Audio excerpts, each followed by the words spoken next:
Like, share, subscribe, tell a friend to tell a friend. Hit that like button right now if you can. That helps the channel the most. Man, we are just days away from the election. I know that Al Sharpton interviewed Kamala Harris just a few days ago. We reviewed the Fox interview. So it's only right that we review this one as well. Let's get into it, man. Like, share, subscribe, tell a friend to tell a friend. Hit that like button right now if you can. That helps the channel the most. Man, it has different energy. I watched just a little bit of it to try to get the gist of it or the feel. A much different energy. And what we often find nowadays is these platforms have their agenda. They support who they support. It is what it is at this point. This one also noticeably has only 250,000 views or so. The other one had that over the course of less than a day, right? Because I guess people knew that it would be opposition and people are drawn to that, right? People are drawn to opposition. You remember when YouTube first really got popping? I used to come here for fight videos pretty much. That's also how Worldstar kind of made his name too. So people just like the discourse, whether it be civil or not. So let's get into this, man. If you don't mind, hit that like button for me. Helps the channel the most. Let's do it. Here is my exclusive interview with Vice President Kamala Harris. Well, thank you for allowing us on your birthday to sit down and talk. Of course, Rap, it's good to be And with you. I want to get to the Georgia vote and other issues, but let me ask you. Automatically, I see, just based on that other interview, her disposition is different. I could see the obvious comfort level, right? She seemed more relaxed. Does that make a difference, or does it make sense? As vice president, and if you hopefully not presented with it, but as president, with Sinwar having been killed, how would you move toward a ceasefire? What do you think the United States should be doing? And if you guys don't know, Sinwar was a Hamas leader. First of all, look, it's going to be hard. It's going to be difficult, but we have got to get this war over with. We got to get the hostages out. We need the war to end. In fact, we're sending Tony Blinken, Secretary of State, out next week to go and meet with the parties there. And the death of Sinwar, I believe, has removed an obstacle to that end. And so we've got to work at it, and we've got to work at it through diplomatic means, and that's what we intend to do. But listen, the reality of it is that the difficulty of it all is not new to any administration in recent history. And it cannot be the reason that we don't work at it around the clock and be vigilant. And that's what we're going to do. And I think it's very important that that's what we do. And balance. I mean, I remember in Selma, you made very strong statements about civilians being killed on both sides. And you stood up strongly on that. And So here's what Rev did. He had to give it more substance because the answer had very little, right? Did you hear the answer? It's tough. It's hard. Other administrations dealt with it. This removed the obstacle because she had to at least address Sinwar being killed, right? But we want the war to end. We want the hostages released. That's like obvious common sense stuff. So he kind of also answered the question by saying, hey, remember, you also acknowledged both sides being hurt by this, right? In Selma as well, to give context of how long she kept this viewpoint, which adds more substance to her answer. But that doesn't seem like an interview, right? She should answer and he should ask clarifying questions based on what she's saying. He added an addition to what she's saying, which is a little bit different, but I understand it based on where they are, based on the alleged agenda here. I think that's a concern in all communities. Well, I mean, listen, the number of innocent Palestinians that have been killed in Gaza, it's really unconscionable. And we have to be honest about that. And at the same time, listen, I will always stand in terms of Israel's right to defend itself. And we need this war to end. We're in about a little over 2 weeks to the election. Yes. I have to ask you about your opponent.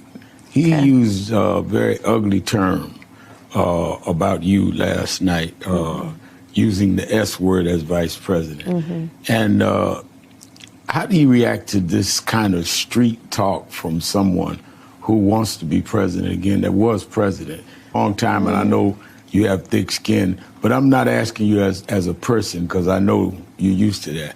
But what does it do, in your opinion, to the standards we're setting for our young people all over the country when we're using this kind of locker room street talk about an opponent for president of the United States? So the American people deserve so much better. That's how I come at it.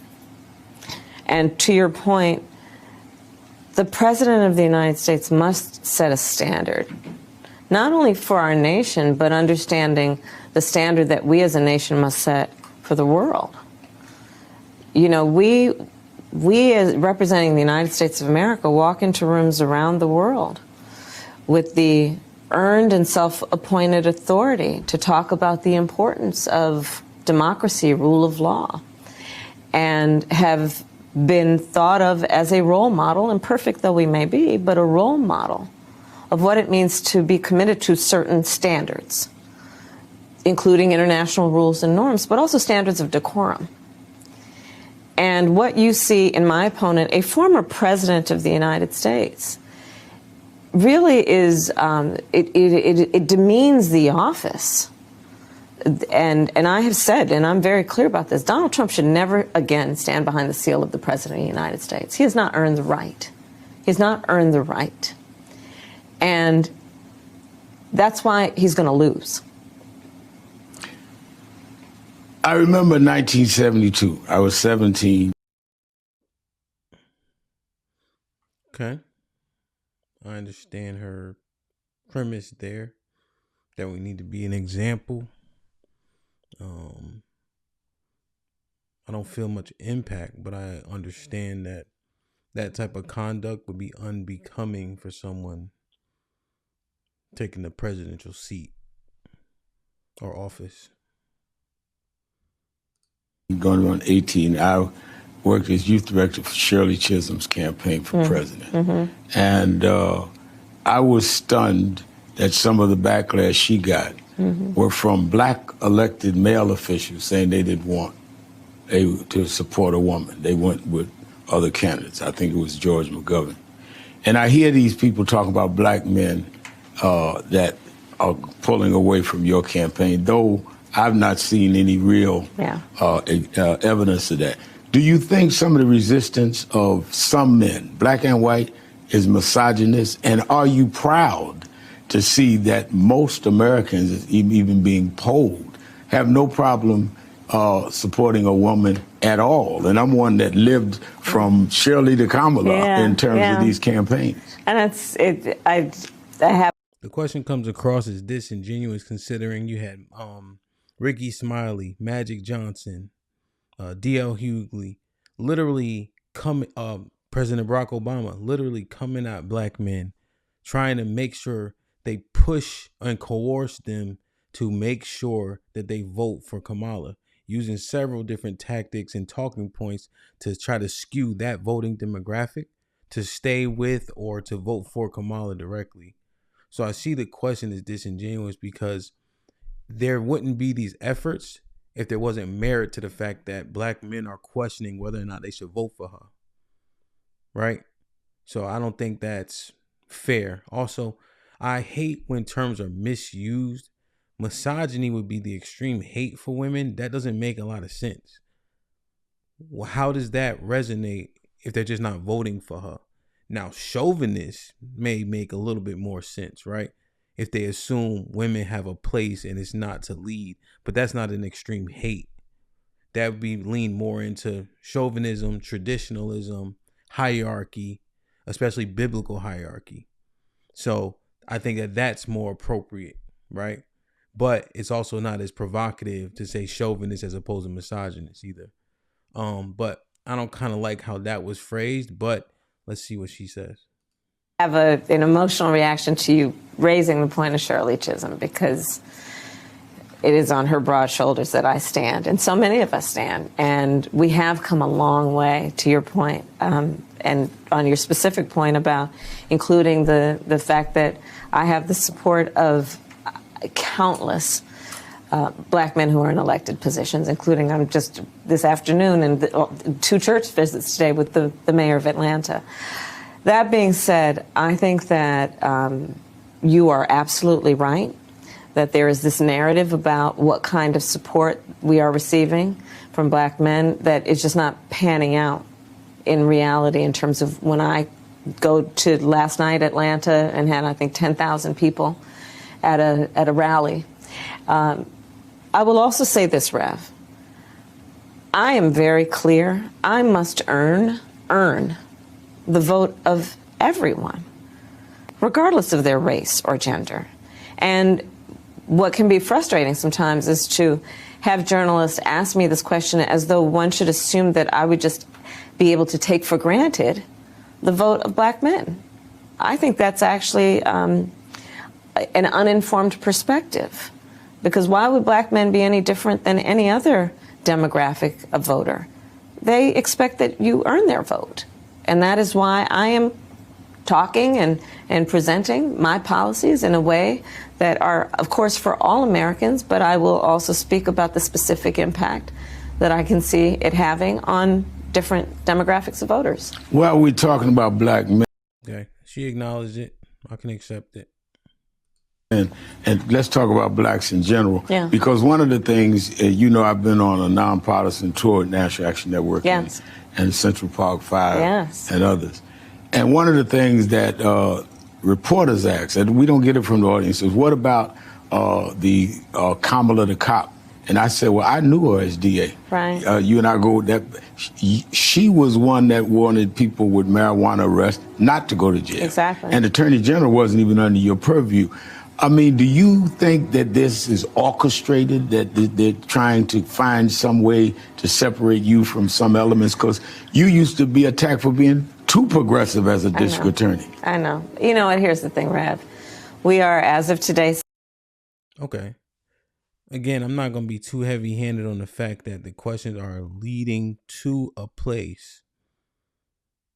Right? They're not either or. It's like, right? Didn't you do this? Right? Like, you end the question with right. Right? You're trying to make sure that the answer is appropriate based on what you wanted to say, but I understand why it's being conducted as such. I just don't know if it helps. I don't know if it helps her, because so many people are looking for reasons not to want to listen to her, not to want to hear what she has to say. And then they don't trust particular platforms because the agenda is so obvious. Let's see. Sunday, 16 days away from the election for President of the United States, and there are all sorts of people who are going to throw a bunch of things out that will include mis and disinformation with the intention to dissuade certain people from voting. And that's not new.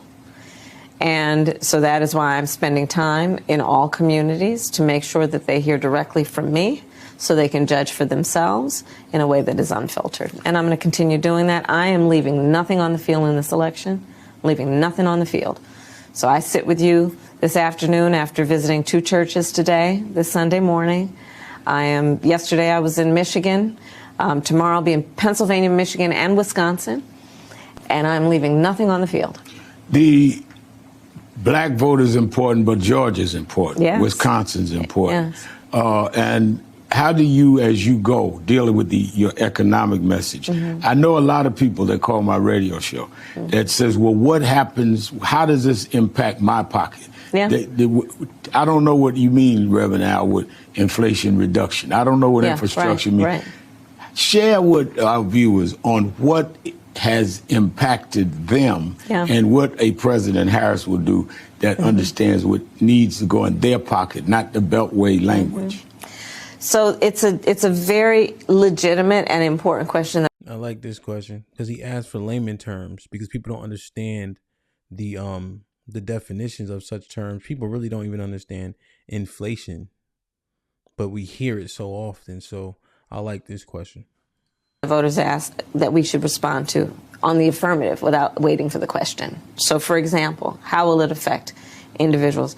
Part of my plan is to expand the child tax credit to $6,000, and in particular to target young parents in the first year of their child's life to make sure they have the resources to buy a crib or a car seat or clothes, because, you know, we know that the vast majority of our parents have a natural desire to parent their children well, but not always the resources. Especially when you also recognize that we did this, which is expand the child tax credit for less than I'm proposing now. But when we did, we reduced childhood poverty in America by 50%, black childhood poverty reduced by half. Part of my plan is to deal with the home health care of seniors. And I tell a personal story. I often go off script to tell a personal story. When my mother was sick, as it turned out she was dying from cancer, I took care of her.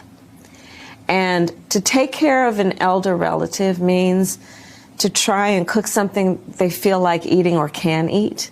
It means trying to put clothes on them or give them clothes that don't irritate their skin, to help them put on a sweater. It means trying to figure out a way to just bring a smile to their face from time to time, to say something that might make them laugh. It's about dignity. And far too many people who are taking care of elder relatives are struggling, because to do that means often they may have to leave their job, which means they're going to reduce their income, or they have to pay down their savings to qualify for Medicaid. So my plan is to recognize this is about dignity and to say that should not have to happen in order for you to have help to take care of an elder.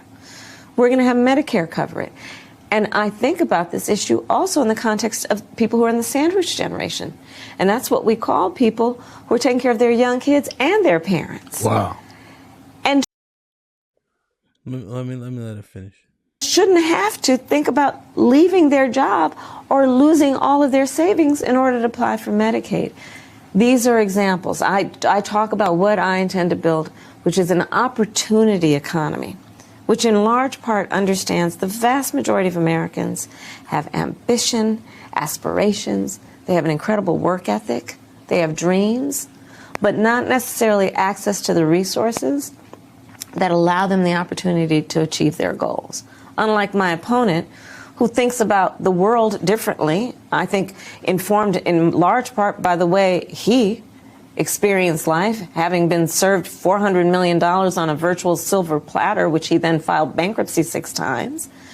My opponent, who, when he thinks about tax policy, it's about cutting taxes for the richest among us, billionaires and the biggest corporations, who can afford, by the way, to pay their fair share. His plan for what I call a Trump sales tax would be at least a 20% tax on everyday necessities, which economists have estimated the average American will pay $4,000 more a year.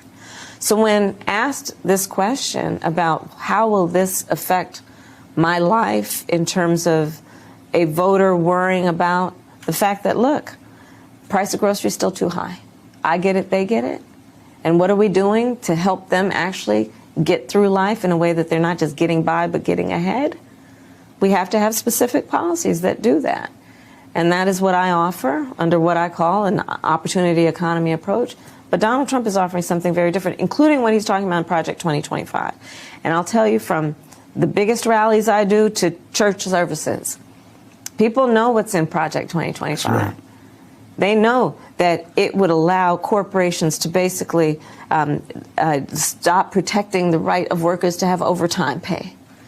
What it would do to take away the independence of the Department of Justice. And as we know... So, see, it's the same thing, right? So the child tax credit going back to $6,000 like it was during COVID, it benefits the people who have kids, obviously, but it doesn't help inflation. Just dumping money into the economy. There's also an opportunity here to address what happened to people in the storm. Did you guys see the inflated airline ticket prices when the hurricane was going to go through Florida? Those are the things that will help people generally, right? As an example, the small majority, it's a majority, but it's pretty close, of black men don't even have kids, at the very least on the books, right? On a birth certificate. So when you start talking about child tax credit, half of that population doesn't benefit, right? People having kids is down just a little bit. The young people have a different agenda. Marriage is not necessarily important. Having kids is not an imperative. Lineage and legacy are separate. People are looking at these things differently. Should a child tax credit affects a very specific demographic, now be it a decently large demographic, but there's a miss there. Dumping money into the economy, right, may change child poverty for an instance or a time, but that's a money dump that isn't sustainable, right? Because there's no residual to the child tax credit. So yeah, when you run the numbers after dumping all that money in, those children aren't in abject poverty in that instance. But for how long, right? Because when the 50% got out of it, once that money's gone, and as we know, the people who get that money, are they managing the money well? Or is there a plan for that money? Or do they have food and clothes on their back for a specific acute period of time?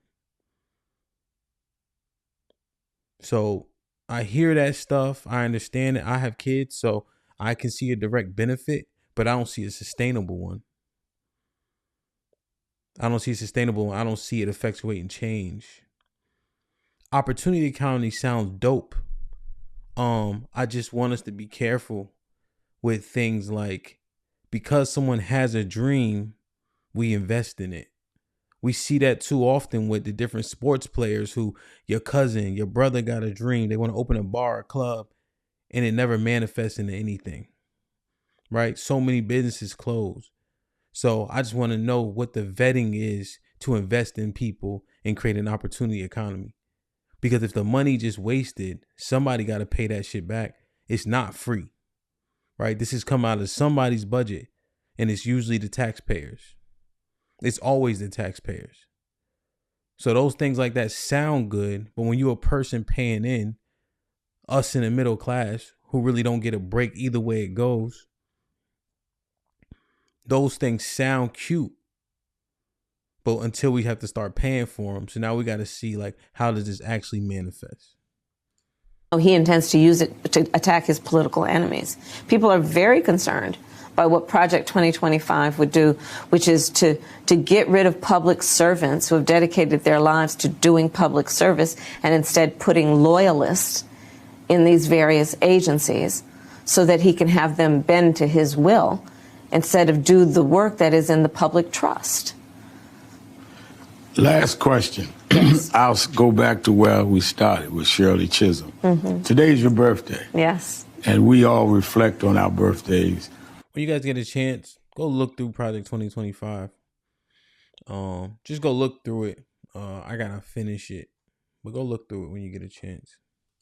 What our life would mean. You called me on my birthday. Thanks again. Mm-hmm. What do you want 50 years from now, history to say about Kamala Harris? I hope that, and I really do work that my life will have proven to have been a life that is about fighting for the people, fighting for the dignity of people, work that has impact in a way that uplifts the people, all people. I do hope that's what history will say. Some little girl or little boy is going to be talking about you like you talked about, Miss C. Shirley Chisholm. Thank you for doing this. Thank on you, your Rev. birthday. Thank you, Rev. It's good to be with you again. All right. Thank you.